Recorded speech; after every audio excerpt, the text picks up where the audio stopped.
On découvre des startups qui sont sur ce sujet et forcément le Web3 et le NFT investissent nos bouteilles de vin. Et on va en parler avec mon invité Louis de Bonnecase. Bonsoir Louis. Bonsoir François. Vous êtes le CEO de Wine Bottle Club. Exactement. Et vous êtes un négociant bordelais. Au départ, et vous lancez donc une collection de NFT qui est adossée à des grands crus. Mais cela dit, vous n'en êtes pas à vos débuts dans le monde de la tech et du vin, parce que je crois que vous avez été l'un des tout premiers à lancer, je crois l'année dernière, un système de vente de bouteilles par des cryptos. C'est ça ? Tout à fait, alors c'était même en 2018, donc ça commence à dater un petit peu plus. Donc ça fait 4 ans. Voilà, c'est le site BTC Wine que j'ai fondé donc en 2018, encore une fois dans un marché qui n'était pas forcément au beau fixe comme le marché des crypto-monnaies l'est aujourd'hui. Et l'idée, en effet, c'était de s'ouvrir à une nouvelle clientèle, donc de vendre des grands crus de Bordeaux et d'autres régions en crypto-monnaie. En 2018, c'était... On devait vous regarder avec des grands yeux en vous disant mais qu'est-ce qu'il a comme idée celui-là quoi. C'est toujours le cas un petit peu aujourd'hui. Encore aujourd'hui non, les propriétés ça commence un petit peu à bouger, non? Tout à fait. L'idée étant finalement en fait de trouver de nouveaux consommateurs plus jeunes, dynamiques et très connectés. Et c'était parti d'un simple constat qui est que le vin est un marché très international. C'est la deuxième balance excédentaire à l'export en France. Et en fait les crypto-monnaies s'y prêtent très bien en termes de sécurité, en termes de fiabilité et en termes de rapidité de transaction. Et donc c'est pour ça que l'idée est venue de créer BTC Wine, qui est un petit peu qui est à l'origine du Wine Bottle Club. C'est ça. Vous avez vendu beaucoup de bouteilles avec des cryptos? Alors on a vendu beaucoup de bouteilles dans plus de 31 pays dans le monde. D'accord. Et aujourd'hui... C'est toujours associé à du vin d'exception ou pas forcément d'ailleurs? Il y a des gens qui peuvent acheter des bouteilles correctes mais accessibles avec des cryptos. Sur notre site BTC Wine, on est vraiment axé sur les grands crus. Donc les grands crus du Bordelais, de la Bourgogne et d'autres régions viticoles prestigieuses dans le monde. Mais évidemment, en fonction des crypto-monnaies, alors là on va parler du Bitcoin peut-être qui est la monnaie la plus connue, mais avec d'autres monnaies qui ont des systèmes de transactions peut-être plus rapides, on peut effectivement acheter des bouteilles même plus accessibles. L'actualité du Bitcoin, c'est la dégringolade du cours du Bitcoin là, qui est passé en dessous des 30 000. C'était pas vu depuis 2021. Ça vous inquiète ça ou finalement bon? Non, ça nous inquiète pas plus que ça dans la mesure où si on dézoome, si on prend un petit peu de recul, le cours des crypto-monnaies est finalement en hausse constante depuis sa création. Et cette secousse est quand même assez inédite, on est d'accord? Alors elle est inédite. En 2018, notamment quand on a lancé le site BTC Wine, il y avait aussi des fluctuations assez importantes. Ouais. Donc il faut être accroché sur ce marché, il faut être prudent. Mais de notre côté, et par rapport à notre projet, ça nous inquiète pas plus que ça, puisque seuls les projets qui sont solides perdurent dans le temps.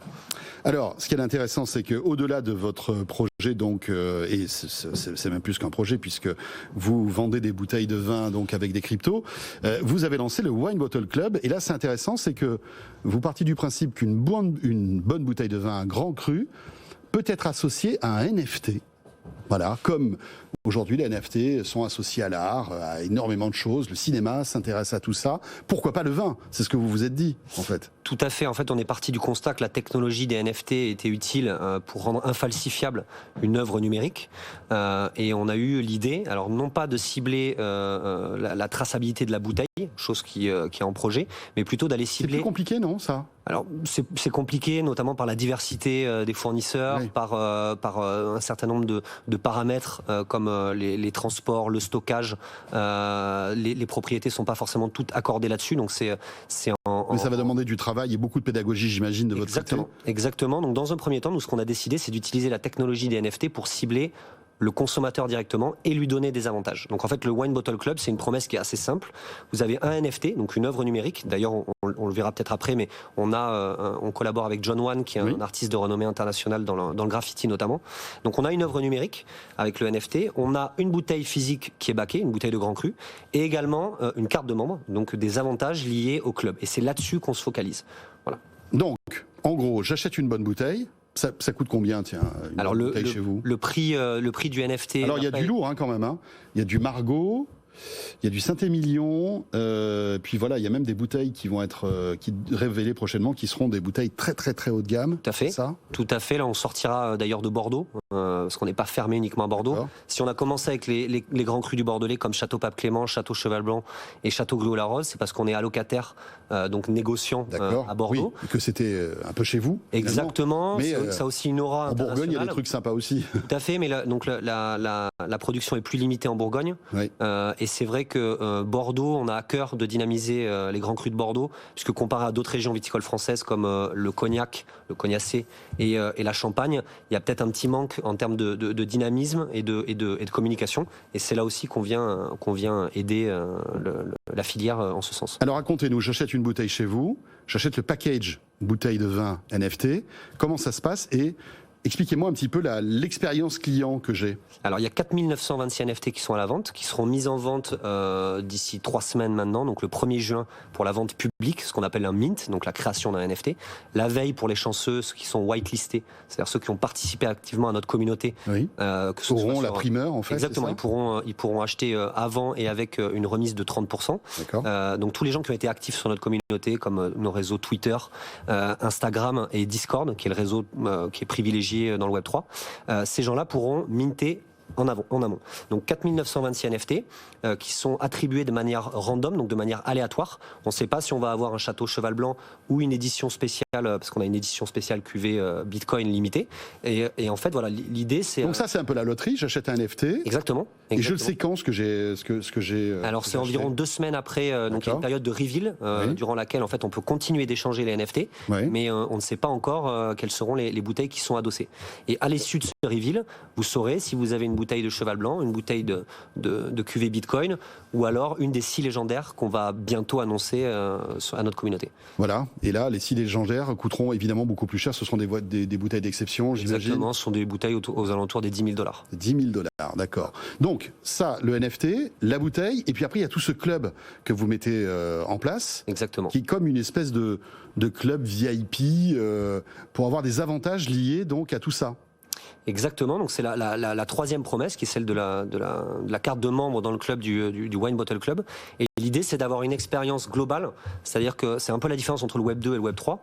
Quand vous achetiez une bouteille de vin sur un site traditionnel, vous achetez la bouteille, vous la recevez chez vous. Et j'ai envie de dire, après, vous débrouillez pour la déguster, etc. Bon, bien qu'on puisse faire aujourd'hui plein de recherches. Bien sûr. L'idée de notre club, c'est d'accompagner le consommateur dans la dégustation, donc des dégustations virtuelles ou physiques. Voilà, on a aujourd'hui un point de vente physique qui s'appelle la Crypte du Vin à Bordeaux, qui est une boutique dans laquelle on accepte les crypto-monnaies. Qu'on est en train de faire devenir la première cave Web 3, dans laquelle on pourra avoir une expérience immersive. Mais l'idée, c'est-à-dire avec un masque de VR, c'est ça? Ou avec tout simplement avec un smartphone. Avec un smartphone, exactement. On a des partenaires tech, parce que vous évoquiez tout à l'heure les partenaires dans le vin. On est également accompagné, parce que c'est toute la complexité de notre club, c'est trouver l'équilibre entre la tech et le vin qui sont et l'authenticité, voilà. Exactement, entre le terroir, l'authenticité et la modernité. Et on est aussi accompagné du coup par des boîtes dans la tech, notamment une boîte dans la réalité virtuelle, dans la réalité augmentée, qui nous accompagne sur ce projet-là. Puisqu'en fait, et c'est important de le dire, le projet NFT, c'est la conclusion de ce qu'on disait tout à l'heure, donc de 5 années de vente en crypto-monnaie. Et c'est également le début d'autre chose. Le but, c'est pour nous de vraiment de moderniser et de révolutionner notre écosystème du vin à notre petite échelle, en ayant un club qui est le Lion, en ayant notre site BTC Wine qui continue de fonctionner évidemment, et puis la boutique physique, la Crypte du Vin, voilà, pour ramener quand même un petit peu de tangible dans ce monde très virtuel. Et pour répondre très, très précisément à votre question, donc il y a des avantages liés au vin quand on accède au Wine Bottle Club. D'accord. Donc de la dégustation, des tarifs préférentiels, également des visites, je crois aussi de caves. Exactement, des visites de châteaux. Bon, ça c'est plus traditionnel. Exactement. Alors ce qui est important aussi, et ça je l'annonce aujourd'hui, on n'en a pas encore parlé, c'est qu'on va être les premiers à adosser donc nos NFT à des allocations primeurs. C'est-à-dire qu'en fait, en ayant un NFT, vous pourrez avoir la possibilité d'acheter de bouteilles de cheval blanc, par exemple. De précommander, en fait, exactement, le vin, c'est ça? Exactement, si vous le souhaitez, un grain est obligatoire. Donc ça, c'est un avantage très important. Et évidemment, d'autres avantages liés plutôt à l'univers du luxe, etc., puisqu'on est dans l'univers du luxe, puisqu'on a un partenaire, notamment dans l'hôtellerie, etc., qu'on révélera prochainement. Donc c'est tout un panel d'avantages Très que intéressant. vous pouvez avoir en accédant au club. Merci beaucoup, Louis de Bonnecase. Merci à vous. CEO de Wine Bottle Club, et tout commence là bientôt. Alors voilà, et exactement. Donc le mint, donc la vente les dans dates 3 semaines. Dans 3 semaines. Donc le 31 pour les whitelistés, le 1er juin pour le reste du public. Et ce qui est très important, et je finirai là-dessus, c'est qu'on ouvre aujourd'hui la vente de ces NFT aussi aux monnaies traditionnelles. Donc vous n'êtes pas obligé d'acheter en crypto-monnaie. Vous pouvez acheter également ce qu'on appelle des fiat currency, des monnaies fiduciaires classiques comme l'euro ou le dollar. Très bien, merci beaucoup Louis de Bonnecase. Rappelons que évidemment le vin est à consommer avec modération. Exactement. Très important, même si c'est des bouteilles